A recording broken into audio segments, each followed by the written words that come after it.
네, 강의 다시 이어가겠습니다.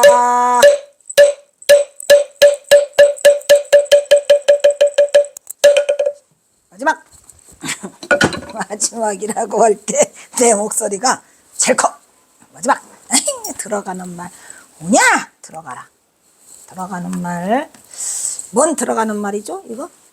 경어의 북행 이동 경로를 따른 인간 경어 연구죠. 이거 지금 인간 경어의 진솔한 모습을 우리는 행리만 쫓기로 했어요. 왜? 이유는 모르니까. 아까 했죠? 이유는 잘 모르니까 행리에 초점을 맞춰가지고 연구한다고 얘기를 했어요. 우리는 경어의 북행어 행보에 8년간의 행적을 찾을 수가 없어요. 붕 떴어? 그런데 뭐만 남겨져 있어? 시만. 대단하죠. 남쪽에서는 그나마라도 경어선사가 남긴 많은 법어가 있잖아요. 뭐 창건기, 기문, 서문, 영찬, 서간 뭐 이런 게 있잖아요. 그런데 북쪽은 기문, 서문, 영찬, 서간 같은 거 개뿔 한 개도 없죠. 왜냐하면 거기서는 승려가 아니기 때문에. 그래서 오로지 시에만 의지해서 이 경어선사를 찾아가야 돼요. 그래서 너무나 그 8년간의 행적이 딱 8년 가셨잖아요. 그걸 찾을 수 없어 여러 구구한 억측을 무지하게 낳고 그거 좀 시 좀 번역해가지고 좀 연구 좀 하시지. 아무도 연구자가 없었어요. 몇 년 동안 연구자가 없었나 한번 보자. 2012년에 제가 2009에 왔으니까 1943년에 경어집이 나왔거든요. 6년. 66년간이네.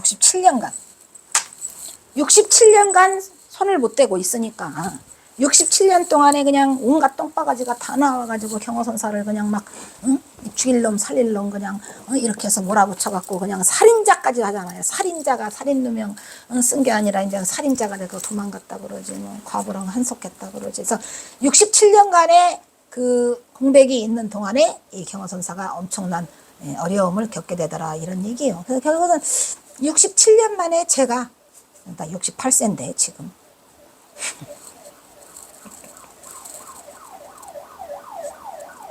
더 뭐냐. 그래서 그 사이 동안에 경어선사가 엄청난 어려움을 겪게 되더라 그런 얘기죠. 그러니까 그래서 더구나 최근에는 100주년 기념이라고 하니까 또 설정 스님이 그냥 돈을 그냥 조계사에 내가지고 뭐 1억을 내셔서 그거 했다고 합니다. 교계에서는 경어의 삼수갑산행에 대한 의견을 피력하면서 논쟁에 제일 중요한 건 또 이 삼수갑산행이에요. 논점이. 왜냐면 왜 갔대? 도망갔어. 뭐 피신했어. 환속했어. 도피했어. 이런 거죠. 경어의 삼수갑산에 대한 여러 가지 의미를 찾고자 했다. 물론 논자도 여기에 경어의 삼수갑산과 상체라는 소논문을 발표를 했는데 경어의 북행을 상체사상으로 몰아붙인 거죠. 여기도 했죠. 하지만 뭔가가 좀 깨름칙해요. 깨름칙해요. 상체는 누구나 다 깨달은 자가 할 수 있는 상체인데 경어선사가 그 상체가 앞으로 거기로 갔다고? 노. 뭔가가 이상해. 그래서 깨름칙해서 이제 또 다시 조사하고 이렇게 했는데 어떤 걸로도 풀리지가 않았죠. 그래가지고 이제 그 후에 여러 사람들이 이제 찔떡벌떡 조금씩은 다 언급을 하게 돼요. 이러한 경어의 삼수갑산에 대한 주장은 우선 민영규 또 나오죠. 경어당의 북기사 북으로 돌아갔다를 통해서 윤창하는 경어의 주색과 삼수갑산이라는 구질구질한 제목으로 불교계에 커다란 충격을 주기도 했고 김호성은 경어의 얼굴이라는 것을 통해서 또 쓰고 있어. 윤창하의 삼수갑산행의 그 은둔적 도피적 행각에 대한 의견을 이제 은둔을 긍정으로 좋은 의미로 은둔을 하고 또 입전 스스로도 자신의 의견을 피력해서 그러니까 그 김호성 교수의 그 경어의 얼굴이라는 책을 보면은 그 제가 쓴 논문을 삼수갑산과 상체 있잖아요. 그거를 좀 인용을 많이 하셨더라고요. 했는데 이제 거기에 윤창하가 도피라가 은둔과 도피다고 하는 걸 보고 그거는 긍정의 은둔이다라고 평가를 하고 그 다음에 그걸 입전수수로 또 하죠. 왜냐하면 입전수수가 가장 간단하고 가장 만만하니까. 또한 박재현 교수 경어의 북행을 의도적 자리부의적, 말이 돼요 안 돼요? 경호선사가 의도적으로 자기가 선승에 있는 최고의 선승 자리에 있는 거를 누구한테 물려주고 갔다고? 그러면 왜 도망가? 그리고 의도적으로 왜 자리를 비워줘? 아니 아직 경호스님 조실노릇 5년밖에 안 했어. 그리고 누가 경호선사의 자리를 물려받을 사람이 있나? 없지요. 그리고 의도적으로 자리를 비워줬다는 것도 또 이 모순이 생기잖아요. 어찌됐든 간에 그래도 이 자리 비워주기라는 얘기가 그 경호선사의 그 서간의 끄트머리에 북행을 잠깐 비쳐요. 그러니까 그거는 전적으로 공개를 하면서 대중을 모아놓고 해야 되는데 내가 그렇게 하지 못해서 역사적 역사적 사건으로 이거는 반드시 역사적 사건으로 남을 것이다라는 얘기를 하고 떠나요. 그 서간문에. 근데 그 서간문이 뭐 누가 알아? 서간문이 전 병근이가 몇십 년을 가지고 있다가 겨우 세상에 나온 게 내내 그날도 2012년인데 말씀드렸잖아요. 6년간 이 액자 하나에 다 집어넣는데 저도 그 액자의 글씨를 받고 6년 동안 손을 못 댔다 그랬잖아요. 제가 바빠. 2012년에 저게 사건이 났는데 2018년이 될 때까지 바빠서 손을 못 대다가 제가 책을 출간하면서 맨날 저걸 쳐다보는 거예요. 집에서 밥 먹는데 굴비뜨름 쳐다보듯이 이렇게 쳐다보고 저거 빨리 해야 되는데 저거 뭐지? 뭐 저렇게 못 들었을까 하다가 이제 작정을 하고 1년간 하다 보니까 엄청난 엄청난 비밀이 저 서간문에서 쏟아져 나왔잖아요. 저 서간문이 그 말씀드렸지만은 전봉준에 쓴 게 9개예요. 9개. 그거를 그 천안정씨 전봉준의 천안정씨 그 문효공파에 그 전 병근이가 저걸 가지고 있었고 거기에는 또 그 전용현이 삼위에게라고 쓴 시가 또 2개 있다 그랬죠. 또 서석사에게 쓴 시가 또 하나 있다 그랬죠. 귀산장로에게 쓴 시가 또 하나 있다 그랬죠. 그 영호당에게 쓴 시가 2개 있고 누구예요 그거? 그 뭐죠? 남전당에게 쓴 시가 또 하나 있어요. 그러니까 그 13편이 다 그렇게 연결이 되어 있더라 이런 말이죠. 그러니까 어찌됐건 그때는 그걸 몰랐는데 거기에 그 선석을 물려주고라는 말이 있긴 있어요. 그래서 이 박재영 교수가 조금 접근은 했는데 이제 의도적이라는 말과 그런 말들이 약간의 이제 그 모순이 있어서 뭐 이 정도 접근도 잘하신 거죠라는 또 다른 시각으로 접근하여 자신의 의견을 주장하기도 하였더라. 배가 고파. 이상에서 살펴본 바와 같이 학자들의 경어의 삼수갑산에 대한 이의는 무의 행이라는 대전제 아래 경어선사가 뭐 무의 행을 그냥 거침없이 했다고 해도 하려면 남쪽에서는 할 일이지 뭐들라고 그 험지에 삼수갑산에 자청해서 가가지고 그 갑산에 갇혀서 그 이리중행이나 그 무행을 하면은 빛난대요? 아니잖아요. 그런 것들에 대해서 너무 우리가 무지하게 몰랐고 제전제 아래 화강동진, 이리중행, 두타만행. 두타만행이라고 하는 사람은 누구죠? 만해 한용운이죠. 만해 한용운이 경어선사의 삼수갑산행을 두타만행으로 쓰셨어요. 모르시니까. 만행을 못 하려고 거기 가서 하나 힘들어 죽겠는데. 하지만 논자는 경어의 마지막 삶을 상체사상으로 이해하셔야 돼요. 상체사상으로 그냥 두리뭉실로 묶어버렸어요. 이것도 다 맞아. 다 맞아. 그런데 이거를 하나로 묶을 수 있는 건 상체밖에 없더라 이런 얘기죠. 그래서 그냥 엄청난 고민 끝에 막 저도 이 경어선사 삼수갑산을 찾느라고 많은 시간을 보내요. 굉장히 많은 이것저것을. 근데 그냥 힌트가 그 뭐죠? 선가의 상체사상이라는 게 있더라고요. 그래서 보니까 퍼뜩 스쳐가는 게 해가 스님이 해가 상체잖아요. 해가 스님도 상체를 상체빛을 갚으러 업도로 갔고 또 다른 그 유산영호도 유산서도 아랫마을 올빛으로 태어난다 그러고 무엇이었든 이거 남전당 한규가 아니고 거기는 뭐죠? 남전 참묘 있잖아요. 예. 그분도 내내 그 상체를 갚으려 한다 이런 얘기를 들으니까 경어선사도 그래서 갔나? 라고 해가지고 이 논문을 쓰게 된 거죠. 그러나 그것도 좀 꺼름직해. 그래서 본동고에서는 경어의 북행의 의미를 찾아 연구하는 방향보다는 경어의 행로를 쫓아서 경어의 행방을 통해 가지고 또 행리를 통해서 그의 연구를 하는데 경어가 남긴 북행의 100여 편이 넘는 그의 자작시를 통해서 경어의 흔적을 살펴보고자 한다.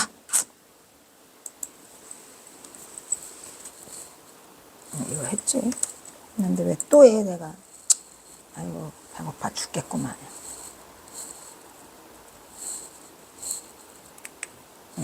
경어는 주지하다시피 유불선 3교에 등통한 대학자로서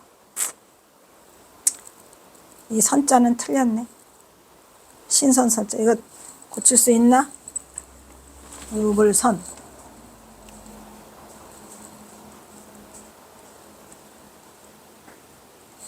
이 선자를 신선선자로 써요. 도교. 아유, 과자 몇 개로 떼었더니 배가 무지무지하게 고프네. 과자 2개 먹었는데.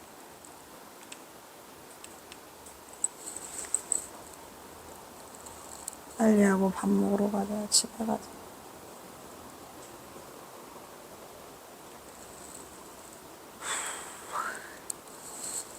됐어? 유불선에 능통한 대학자로서 대문장가이고 대석학인 동시에 대시인으로서도 200을 견줄 만큼 두보는 또 뭐냐, 두보시보다 경어선사시가 훨씬 잘 썼어요 라고 견주어도 조금도 손색이 없을 만큼 그의 작품은 시 한 수 한 수가 명시라고 말할 수 있을 것이다.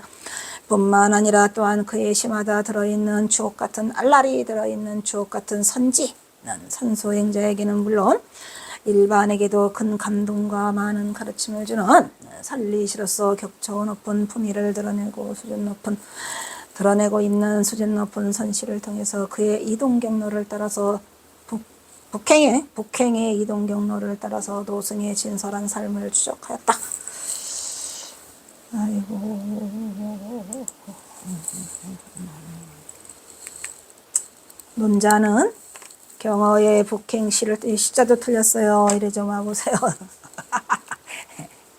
아, 괴롭다.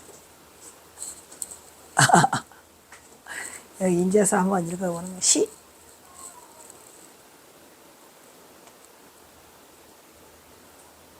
과가 아니구나.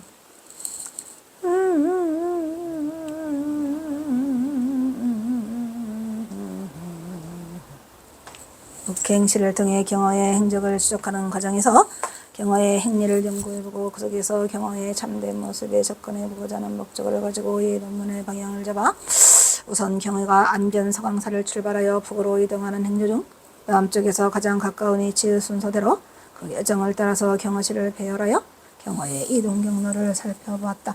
아이고 추워라. 뭐냐 여기는 왜 보일러 껐어? 보일러 끄니까 더 춥네. 그래도 아까우니까 가야 되니까. 이것만 하고 가니까 좀 참아야지. 발 시려. 발이 시려요 여기는.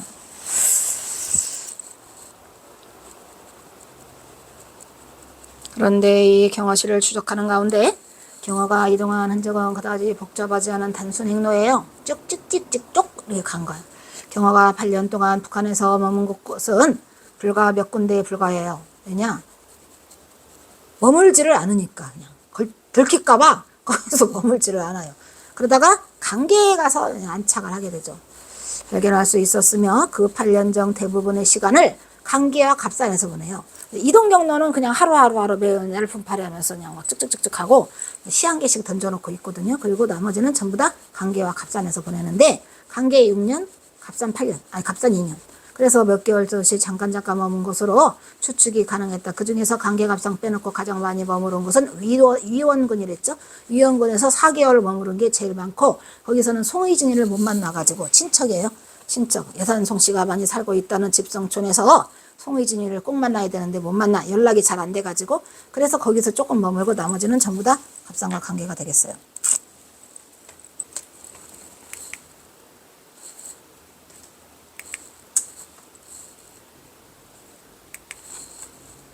뭐냐.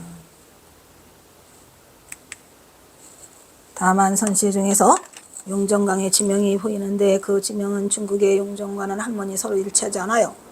오물정자를 쓰고 있죠. 그래서 거기에 대한 연구도 좀 더 심도 있게 진행되어야 할 것으로 보인다. 근데 지금도 찾고 있는데 용정강이 안 나타나. 따라서 본 논문은 용정강의 행로는 경어의 이상향으로 두고 한반도, 제북단, 함경, 북도까지를 한계로 해서 아까 말했죠. 함경, 북도, 온성, 회령, 종성, 경흥. 경어의 위치 이동을 따라가 보기로 했다. 먼저 가까운 경기도부터 살펴보기로 한다. 경어선사가 경기도에도 있었죠. 경기도 어디?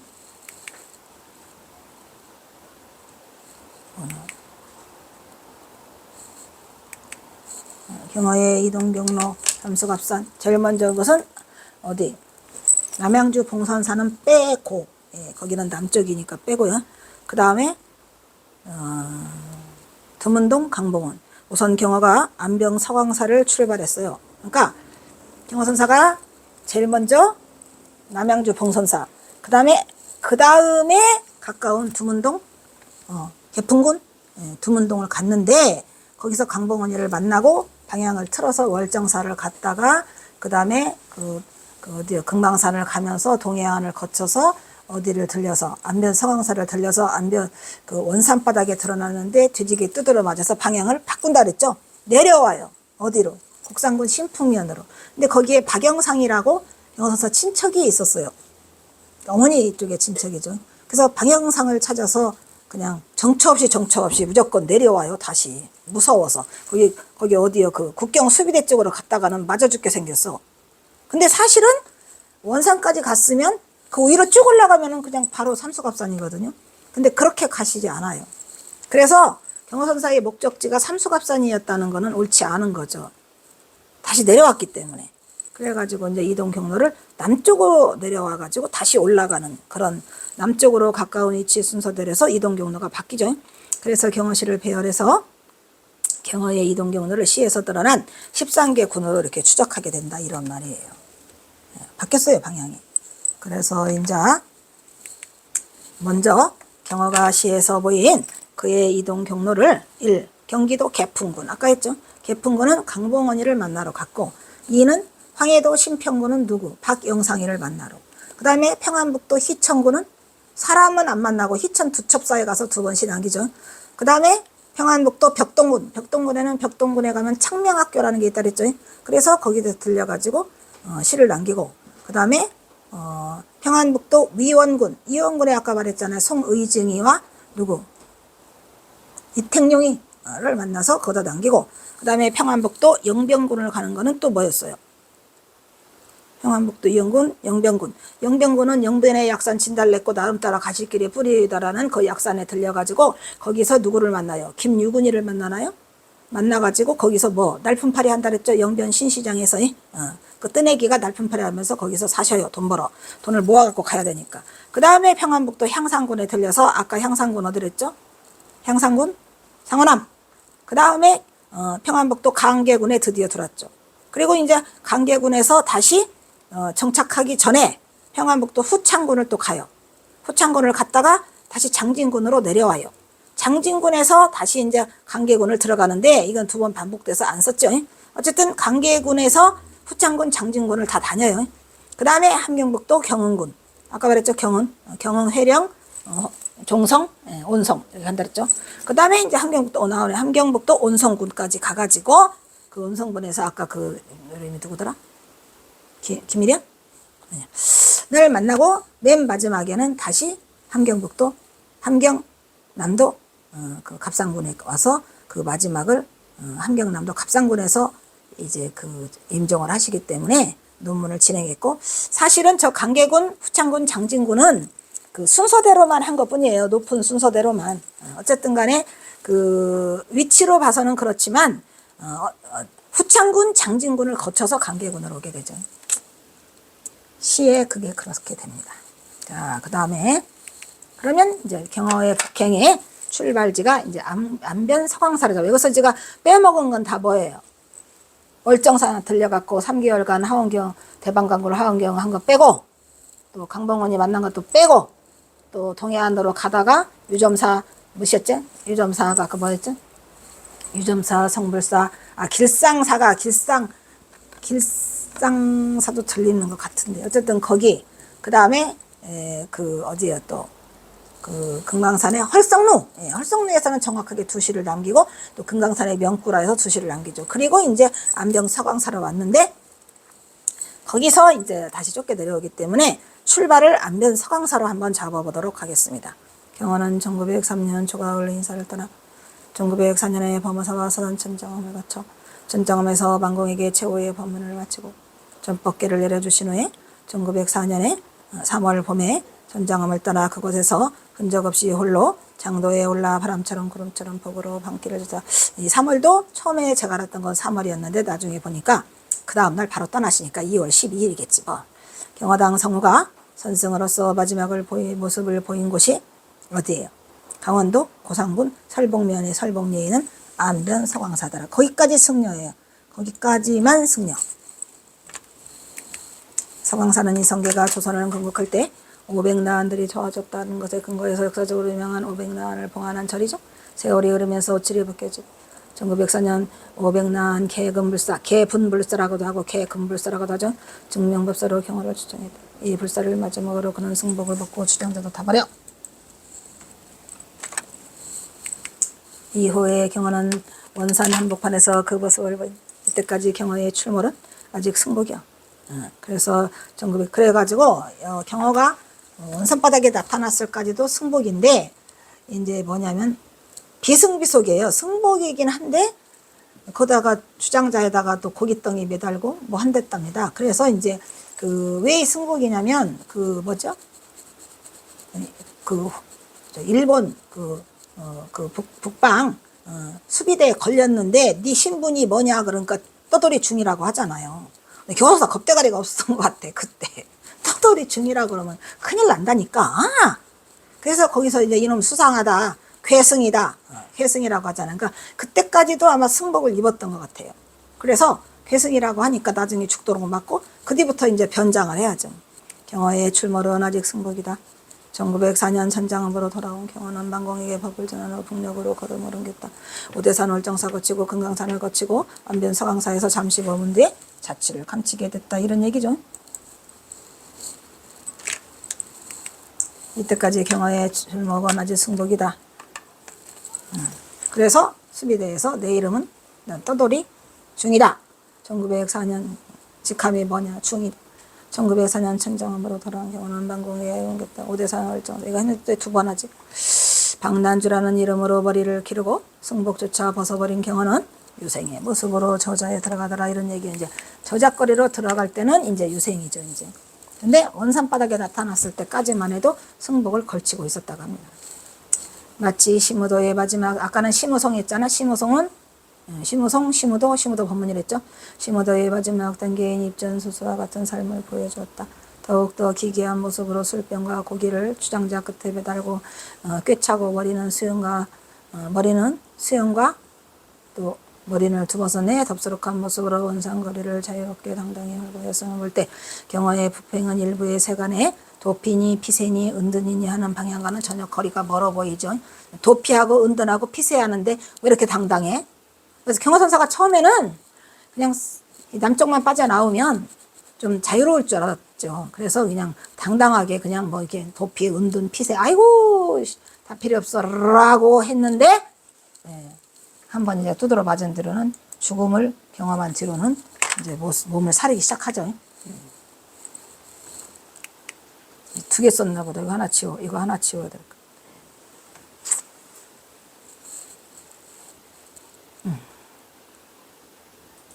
퍼담을 때 2개를 막 하나 퍼담고 또 퍼담으니까 이렇게. 없앴어?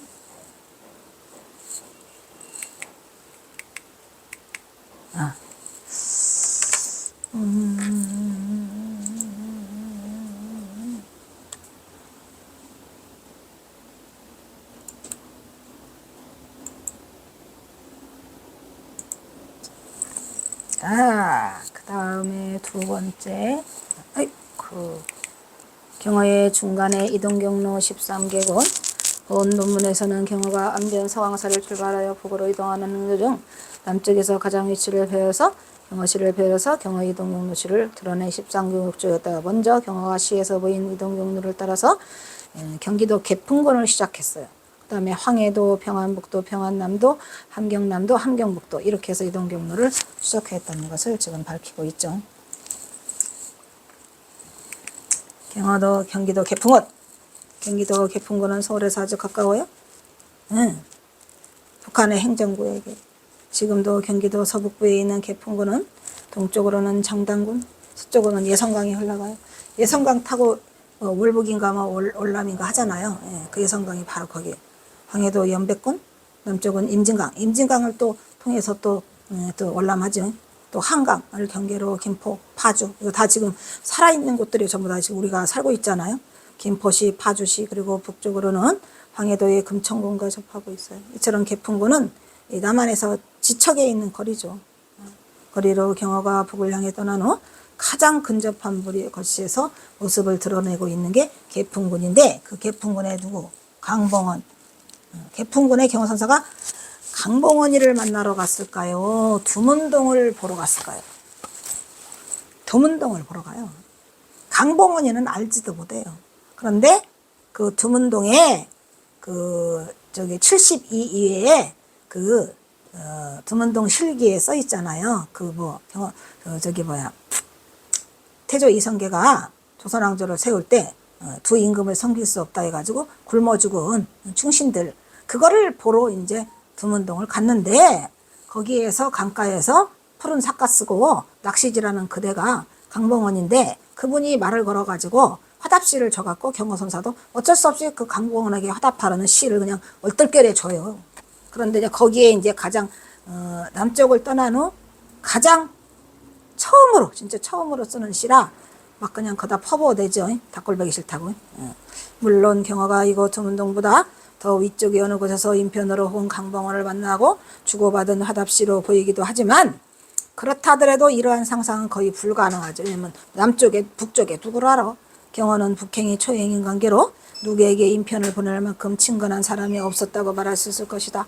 뿐만 아니라 한번 지나친 곳을 다시 들리는 일이 없이 무조건 위쪽으로 그의 행보를 하였을 것이고, 강봉원 또한 초면이었을 것으로 경어는 원산에서 서쪽으로 향해 이동하였을 것으로 보인다, 이런 말이죠. 그러니까 이제 경어선사가 원성에서 내려온 건 서쪽으로 내려왔어요. 그러니까 강봉원이를 만나러 내려온 게 아니라 강봉원이를 먼저 만나고, 그러니까 강봉원이를 또 만나러 간 게 아니라 두문동을 먼저 들리고 월정사로 이동을 했다, 이런 얘기죠. 네, 그래서 이제 그 경어선사가 원산에서 내려온 거는 이제 그 두문동을 내려오는 게 아니라 어디? 곡산군 신평면을 와갖고 박영상이를 만나게 된다, 이런 말이죠. 물론 경어가 이 두문동을 했는데 안 읽어줬구나. 어쨌든 이곳 두문동을 북행의 거의 초행으로 잡고 우연하게 강봉원을 만나고 그의 도움에 대한 답시로 자신의 심경을 한껏 드러내고 있는 시로, 이 시는 경어의 북행 첫 시로서 그 의미는 상당히 크죠. 왜냐, 경어선사가 그냥 남쪽을 그냥 빠져나와가지고 제일 먼저 쓰는 시는 가장 특징적인 게, 나는 사람 다 안 믿어. 그런 거 필요 없어. 이래가면서 여기다가 그냥 몽땅 그냥 그 불만을 털어놔요. 그죠?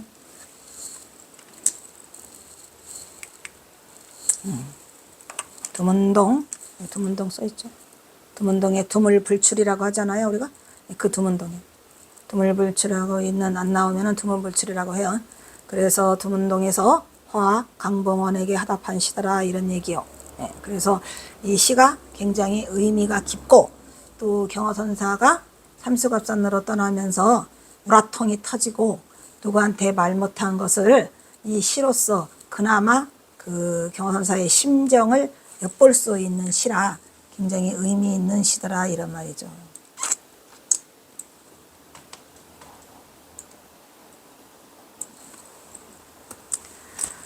연내소학, 란동서요. 이게 무슨 말이야? 연내, 아니야, 1년 내내, 연내내내 뭐뭐 하는 바. 학문을 공부했는데, 내내 학문을 공부했는데 동서로 어지럽다 라는 얘기는 뭐예요? 동양학, 서양학을 말하는 건지, 동쪽으로 갈까 서쪽으로 갈까 어지럽다고 하는 건지, 어쨌든 어지럽다는 거예요. 지금 경서가 어디로 갈까 어지럽다는 건지, 내가 학문을 그렇게 해왔지만 동양학이냐 서양학이냐 뭐 이런 의미도 있고, 동양학은 당연히 뭐를 말을 했어요? 학문을 했다는 얘기는 공자를 공부했다는 얘기겠죠. 그러면 이 선은 뭐예요? 동서로 어지럽다고 썼는데 방향을 말하는 건지는 확실하지 않아요. 어쨌든 내가 그냥 내내 학문을 공부한 바 아무리 내가 공부를 열심히 했어도 어지럽다 이런 얘기예요. 어지러워? 어지러워. 그래서 뭐라고 말해요? 대성인의 가르침도 뭐가 된다? 돌아보니 대성의 가르침도 뭐더라? 대성직이 견취니. 여기 대성의 가르침도 돌아다 보니까 어떻게 보여요? 취한 것처럼 보이고 진흙 속에, 이 진흙니자잖아요. 진흙 속에서 갈팡질, 그러니까 동서로 어지럽다는 얘기도 아마 갈팡질팡을 말하는 것 같아요. 그러니까 여기서 대성의 가르침은 누구겠습니까? 대성의 가르침. 여 위에는 학문을 했다고 그래가지고 동서로 어지럽다고 했고, 여기는 대성의 가르침도 돌아보니 취해서 진흙 속에 빠져 있는 것처럼 왔다 갔다 하게 보인다 이런 말이지. 그러면 이 대성을 제가 생각하기에는 부처님이냐 아니면 유교냐 라는 생각을 하게 됐어요. 근데 여기는 분명히 가르침이 있으니까 학문이니까 여기는 공자 같아. 응?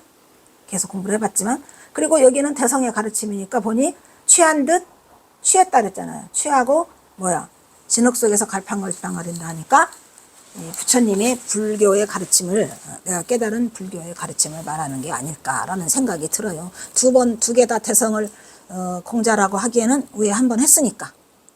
이렇게 돼서 여기에 지금 유불선 상교가 다 나와요. 이거 유교죠? 이게 불교죠? 여기가 선이에요. 어디 갔어요? 여기 이거 그 강봉원이를 만나니까 다행히도 이렇게 써 있잖아요. 그러니까 이게 지금 경허선사가 이 부처님에 대한 원망도 들어있지 않은가. 왜냐 불교를 그렇게 펴보려고 노력했는데 대성인의 가르침도 취하고 보니 또 진흙 속에 빠져다 보니 우왕좌왕 갈팡질팡하게 보이더라 이 말이야. 쥐, 귀. 이 귀자를 보면 그래요. 경허선사가 항상 심기라고 하잖아요. 마지막에 돌아보는 자리가 지기가 여기서는 심기예요. 경허선사가. 그래서 이게서 대성이 아마 부처님일 거다. 그러니까 말하자면 공자도 원망하고 부처님도 원망하고. 그런데 다행히 뭐를 만났어? 유인을 만났다. 이 유인은 그 갈자니까 이게 도교예요. 도교를 만나니 마음이 뭐더라? 다행히 도교를 만나도 여기서 중요한 말이 있어요. 유인을 만났어. 그런데도 마음으로는 멀리한다 이 말이야. 마음으로 멀리해 이 사람을. 왜? 유교, 도교, 뭐 불교 다 꼴보기 싫어 이런 얘기죠. 제 생각이에요. 경허선사가 그렇게 썼는지는 몰라. 하지만 내가 보니까 그냥 부처님, 나도 부처님 꼭 그렇게밖에 못 해주시나요? 저를 얼마나 많은 눈물을. 이 경허선사 한번 선양하겠다는데 여기까지 끌고 오시면 어떡합니까? 이거 지금 막판이에요. 네, 금년 이거 하고 더 이상 경허선사 선양이 안 되면 접을 거라고 했죠. 강의 이거 하고 끝날 거예요. 나도 마지막 바닥을 지금 찍고 있어요. 바닥을. 정점은 끝났고 바닥을 찍고 하니까 나도 몰라. 그래서 다행히 도인을 만나도 경허선사가 이 사람한테 마음을 열어 안 열어. 마음으로 멀리한다니까. 싫다고 멀리해요. 여기가 유불선이 다 나왔어. 이거 지금 강봉원이 만나고. 그래서 멀리하고 그래요.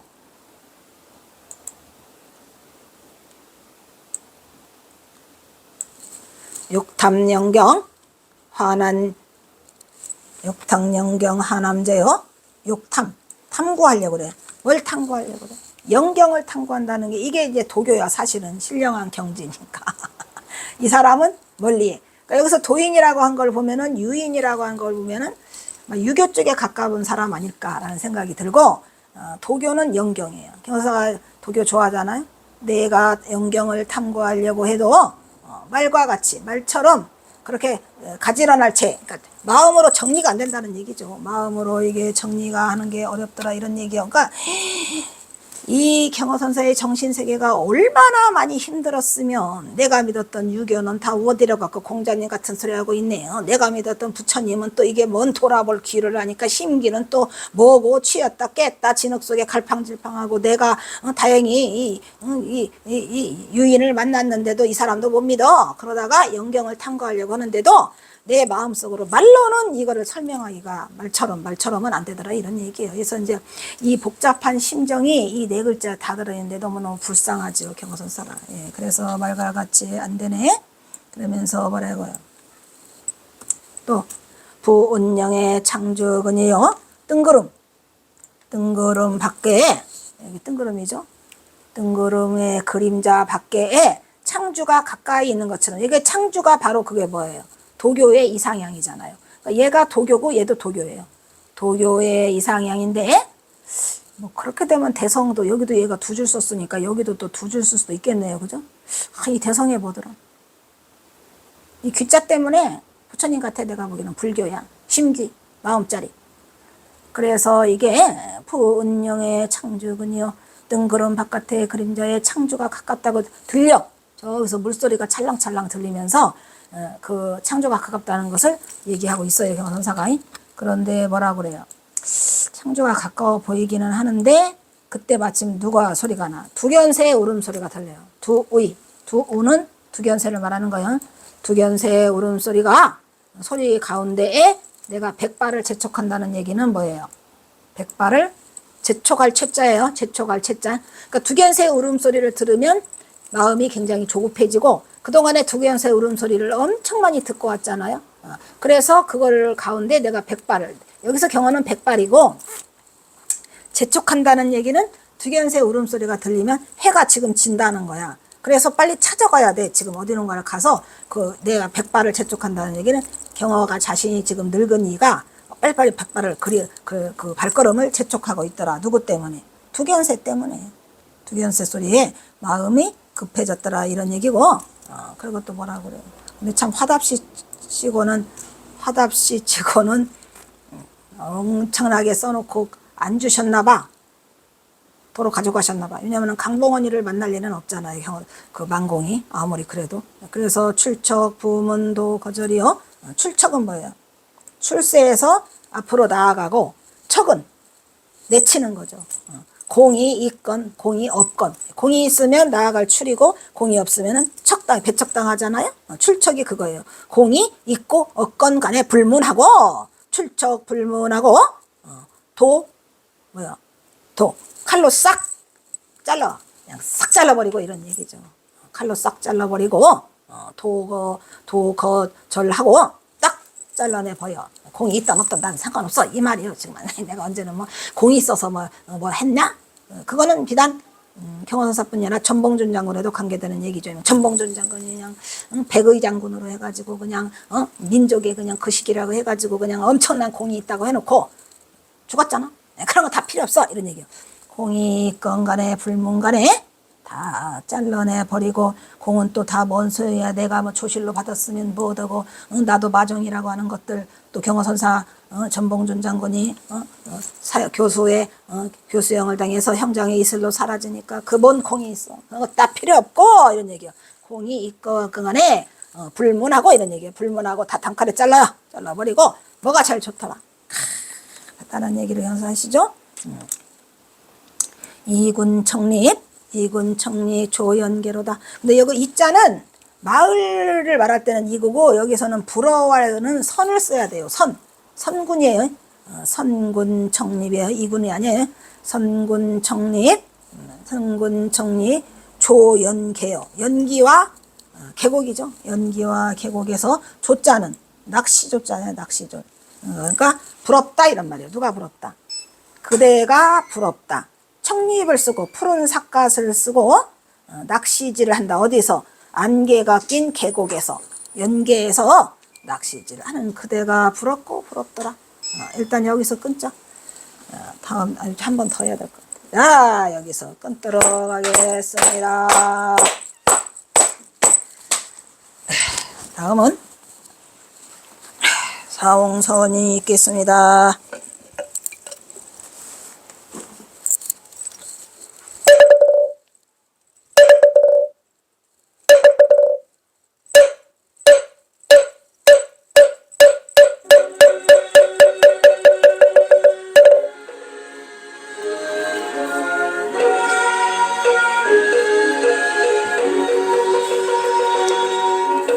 중생을 다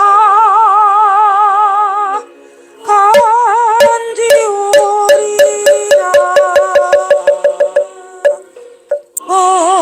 번뇌를 더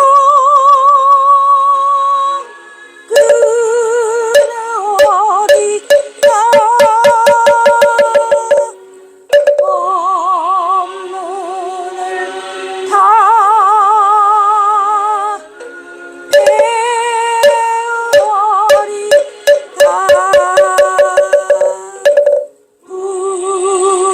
불도를 다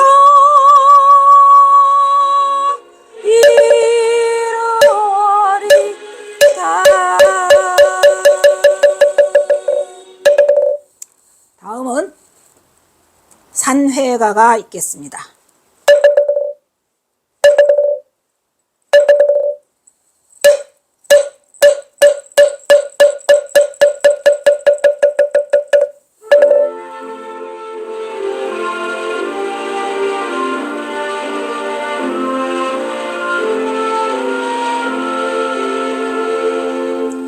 몸은 비록 이 자리에서 헤어지지만 마음은 언제라도 떠나지 마세. 거룩하신 부처님을 항상 모시고 오늘 배운 높은 법문 깊이 새겨서 다음날 반갑게 한 마음 한 뜻으로 부처님의 성전에 다시 만나세.